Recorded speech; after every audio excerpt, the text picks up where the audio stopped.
नमस्कार, सार्वमंथन न्यूज महाराष्ट्रमध्ये आपलं स्वागत. पाहुयात आजची सविस्तर बातमी.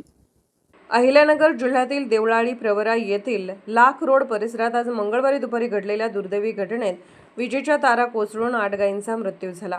या घटनेमुळे परिसरात हळहळ व्यक्त होत असून शेतकरी मच्छिंद्र काळे याचे मोठे आर्थिक नुकसान झाले आहे. मिळालेल्या माहितीनुसार दुपारच्या सुमारास परिसरात रिमझिम पावसासह जोरदार वादळी वारे वाहत होते.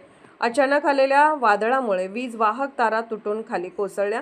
यावेळी मच्छिंद्र बापू काळे यांच्या जनावर गोठ्याच्या परिसरात विद्युत प्रवाह पसरल्याने गोठ्यातील 8 गायींना जोरदार शॉक बसला. काही क्षणातच 8 गायी जागीच मृत्युमुखी पडल्याने काळे कुटुंबावर दुःखाचा डोंगर कोसळला.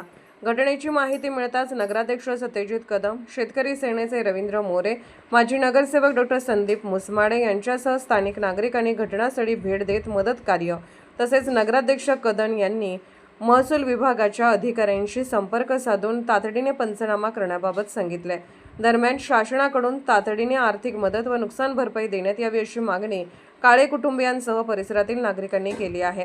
या घटनेमुळे वादळी पावसाच्या पार्श्वभूमीवर वीज वाहिन्यांच्या सुरक्षिततेचा प्रश्न पुन्हा ऐरणीवर आला आहे. सार्वमंथन न्यूज महाराष्ट्र, राहुरी, अहिल्यानगर. सार्वमंथन न्यूज महाराष्ट्राला लाईक करा, शेअर करा, सबस्क्राईब करा.